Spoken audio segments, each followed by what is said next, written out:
1 2 3 4 5 6 6 6 7 8 9 10। Very good. 10 तक 1 2 3 4 5 6 7 8 9 तक counting भी आ गई, मेरे बाबू को याद हो गई।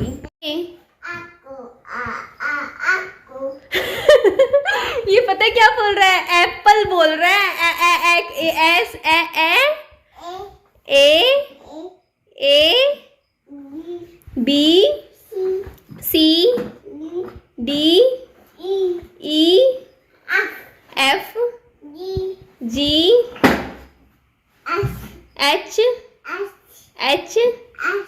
एच के बाद I J K L M N O P Q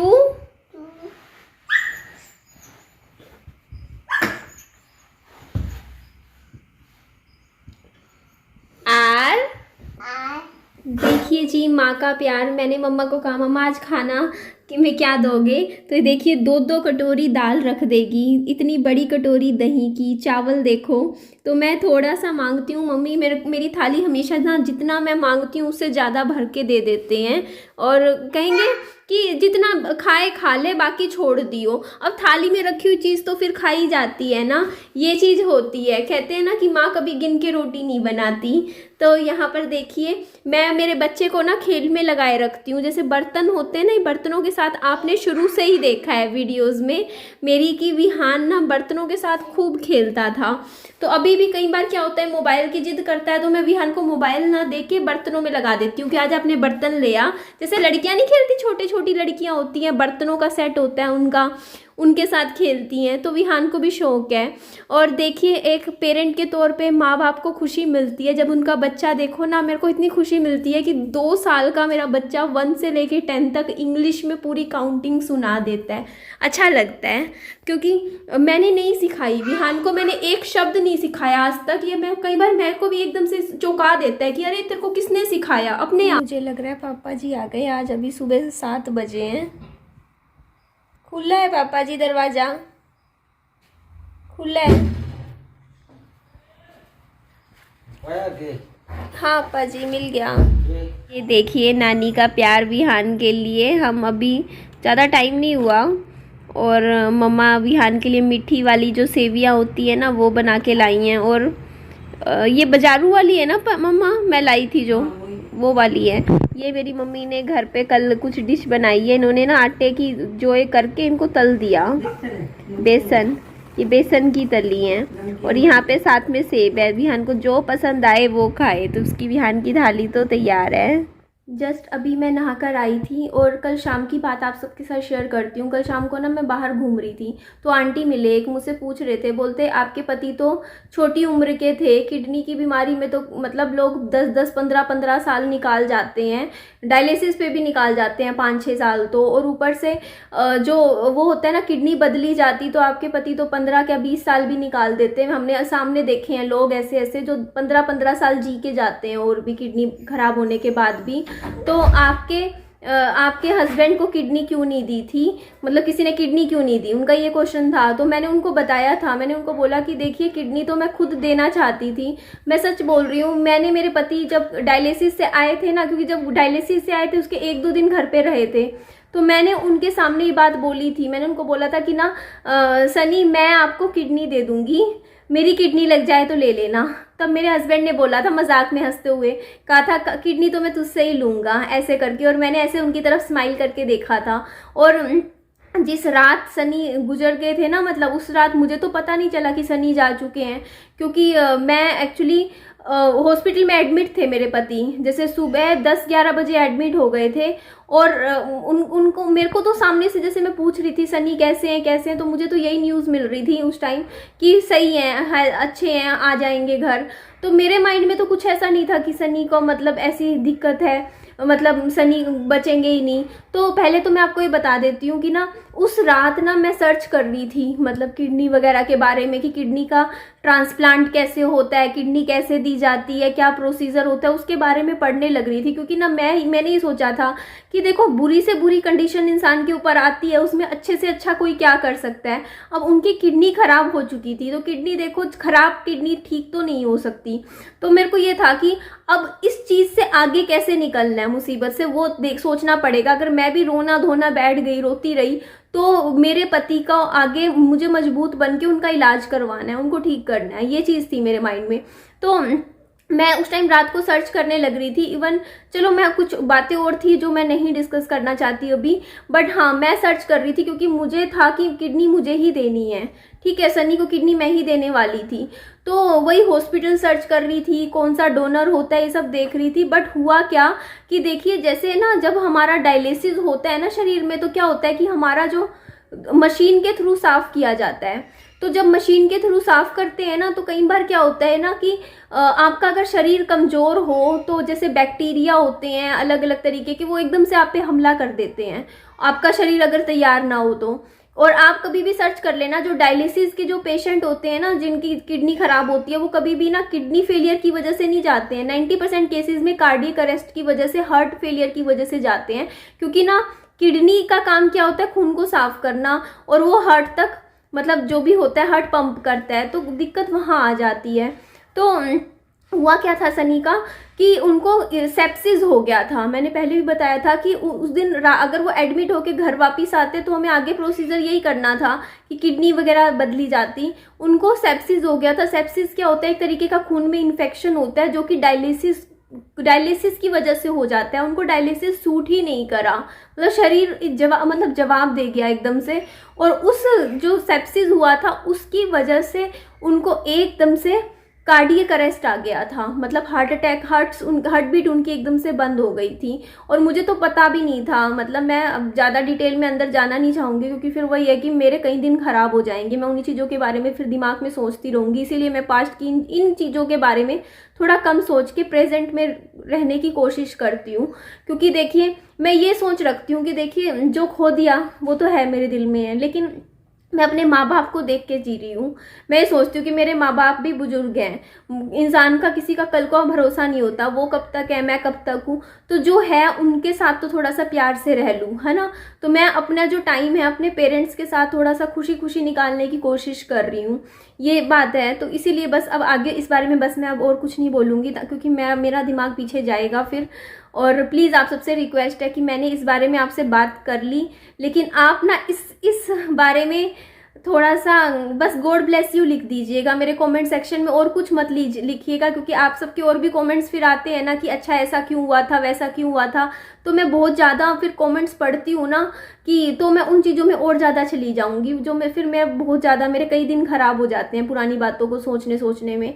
तो प्लीज़ आप सबसे रिक्वेस्ट है कि आपके मन में क्वेश्चन हो, बस आप मन में रख के बस एक गॉड ब्लेस यू लिख दीजिएगा, सिर्फ गॉड ब्लेस यू। और ये चीज़ हो जाती है रियल लाइफ में। देखिए जब तक आपका पास्ट आपसे पीछा नहीं छोड़ता, मैं बाहर जाती हूँ, किसी से भी मिलती हूँ, हर किसी की मेरी ज़िंदगी मेरे पास्ट से चल रही है। मैं क्या करूँ आप ये बताइए।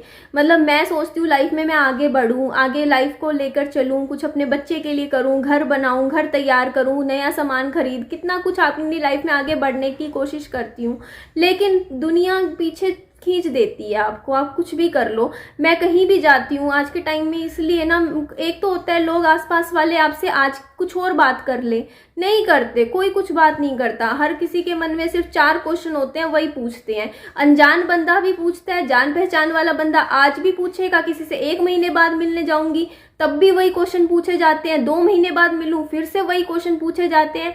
यही क्वेश्चन मेरे से बार बार पूछे जाते हैं, आपकी शादी, आपका पति कैसे चला गया, आपके सास ससुर ने क्या किया, आपके देवर ने आपके साथ शादी क्यों नहीं करी।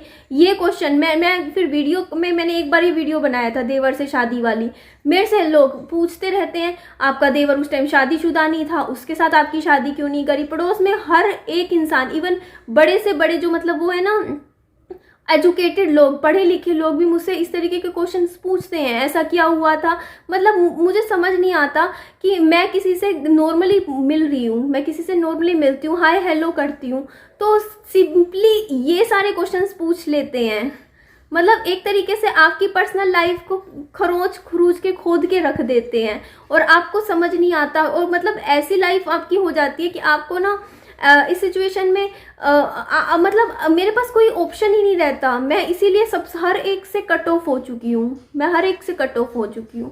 मैं सबकी बात नहीं कर रही हूँ, मेरी फैमिली में जो मेरी मम्मी की साइड की मेरी फैमिली वाले हैं वो मुझसे कभी क्वेश्चंस नहीं पूछते। मेरे पापा जी की फैमिली की तरफ के हैं वो मुझसे इस तरीके के क्वेश्चंस बार बार नहीं पूछते हैं, वो नॉर्मल बात करते हैं। लेकिन जो पड़ोसी होते हैं, पड़ोसी की भी सबकी नहीं, जैसे मैं बाहर जा रही हूँ या फिर ऐसे लोग जिनसे हम इंटरेक्शन होता है, वो लोग आपकी ना लाइफ को ऐसा करके रख देंगे, मतलब बात भी ऐसे करेंगे जैसे कि जिससे ना वो चीज़ें आपके दिमाग में फिर से घूमने लग जाती हैं। आप चाह के भी उन चीज़ों से फिर से बाहर नहीं निकल पाते हो, आपकी लाइफ में वो चीज़ें घूमती रहती हैं। अब देखो ना, मैं आपके सामने फिर से वही चीज़ें बोलने लग गई। आप भी सोचोगे अच्छी खासी चल रही थी अपनी लाइफ में, अपना अच्छा, इतना अच्छी अच्छी वीडियोज़ आ रही थी, कभी एसी खरीद रही है, कभी फ्रिज, अपने घर का काम कर रही है इतना, फिर वो पुरानी बातें क्यों? क्योंकि पुरानी बातें पूछते हैं तो जवाब में वो चीज़ें मेरे दिमाग में घूमती हैं बार बार। और मुझे लगता है ये ऑन लाइफ टाइम चलने वाली चीज़ है मेरी लाइफ की, है ना। कि कोई इंसान जो होता है ना, मतलब अगर कोई लड़की है जो विडो है या कोई डाइवोर्सी है, वो अगर घर से बाहर निकलती है तो सोसाइटी उसे सबसे कोई अनजान बंदा हो कुछ हो, सबसे पहले यही क्वेश्चंस पूछते हैं। बात शुरू करने के लिए भी यही क्वेश्चंस पूछते हैं, अच्छा क्या हुआ था। पहला क्वेश्चन, आपके पति क्या करते हैं, पति नहीं है, अच्छा बस यहाँ पे नहीं चुप होंगे, फिर कैसे चले गए, क्या हुआ था, कहाँ रहते हो, मायके में रहते हो, ससुराल में रहते हो, ससुराल में नहीं रहते तो क्यों नहीं रहते हो, ससुराल वालों ने आपका चीज़ें वापस की नहीं की, देवर से शादी करी नहीं करी, आपके पोते से उनसे बातचीत करते हैं नहीं करते हैं, इंटरेक्शन है नहीं है, मतलब ये सारे क्वेश्चन। अच्छा और कितने साल हो गए हुए, आगे शादी करोगे नहीं करोगे, ऐसे कैसे लाइफ कटेगी, ठीक है बेटा काट लेना अपनी लाइफ, मतलब ये सब चीज़ें क्वेश्चंस हर एक बार बार मतलब बार बार। जब वो चीज़ें बार बार साइकिल में चलती है तो मैं भी कहीं ना कहीं फिर से पहुंच जाती हूँ। इसीलिए आज के टाइम में ना मैंने सबसे बात करनी छोड़ रखी है, किसी से मैं बात नहीं करती हूँ, चाहे कोई भी हो, चाहे वो मेरी फ्रेंड्स हो, चाहे वो मेरी पड़ोस में हो। ज़्यादा मैं किसी से बात नहीं करती, मैं किसी के जाते आना बंद कर देती हूँ। अब मुझे समझ में आ रहा है इस चीज़ की वजह से कि एक विधवा किसी शादी समारोह में क्यों नहीं शामिल हो सकती, क्यों शुभ काम नहीं कर सकती। मतलब पुरानी चीज़ों के बारे में अगर हम सोचें तो वो कहीं ना कहीं ये रहा होगा पास्ट में कि एक विधवा ने खुद ही आना जाना छोड़ दिया होगा, ऐसे समारोह में मना करना शुरू कर दिया होगा कि मैं नहीं जाऊंगी, और फिर एक रिवाज बन गया कि नहीं वो नहीं जा सकती। क्यों? क्योंकि क्वेश्चंस ही इतने पूछे जाते हैं, अब वो चीज़ें बार बार पीछे की आती हैं, तो इस वजह से भी कहीं ना कहीं हो सकता है कि ये चीज़ें, मतलब मैं ही नहीं कहती रिवाज है, बट बहुत सी जगह है भी, मैं ये भी डिनाई नहीं करती हूँ, बहुत सी जगह ऐसा है, ये भी होता है कि एक लड़की जो विधवा है ना उसको लाल रंग का कपड़ा तक पहनती है ना, अगर वो पहन के घर से निकल जाए तो लोग आसपास वाले मुंह बना लेते हैं। ऐसा होता है, मैं ऐसा आपको लगेगा कहाँ होता है, शहर में नहीं होता होगा, आपकी सोसाइटी में नहीं होता होगा, जिनसे मतलब नहीं होता होगा, पर अगर आप अच्छे से रहते हो, तरीके से रहते हो, तो मैं आज के बारे में कहती हूँ कि मेरे बारे में क्या पता 10 लोग बातें बनाते हो आज के टाइम में। तो ऐसा नहीं है कि ऐसा नहीं होता है, ऐसा अब भी होता है, ठीक है। तो ये चीज़ें दिमाग में लोगों के फिट हो रखी हैं, ऐसा होता है। बट ये है कि मैं इन चीज़ों से कैसे अलग हो रखी हूँ, क्योंकि मैंने सब अपने आप को इन चीज़ों से हटा रखा है। मैं ऐसे लोगों के बीच में बैठती नहीं हूँ जो इस तरीके की बातें करें, या अपनी तरफ से कोशिश करती हूँ बट फिर भी कोई ना कोई ऐसे टकरा जाए तो क्या कर सकते हैं, है ना। तो ऐसे माहौल से थोड़ा सा अपने आप को दूर रखती हूँ और आपको दिखता है मेरे घर का माहौल ऐसा नहीं है ना। सबसे बड़ी चीज़ मेरे माँ बाप फैमिली में माहौल ऐसा नहीं है, लेकिन हाँ अपनी तरफ से फिर भी अपने आप को प्रोग्रेस करने की, सक्सेस होने की मैं पूरी कोशिश कर रही हूँ। तो प्लीज़ थैंक यू जी, आप समझिएगा, बस गॉड ब्लेस यू लिख दीजिएगा बस। ठीक है जी, चलिए इस वीडियो का मैं यहीं एंड कर देती हूँ। मेरी वीडियो को लाइक, चैनल को सब्सक्राइब, दोस्तों में फ्रेंड्स में शेयर कर दीजिएगा। Bye bye, take care.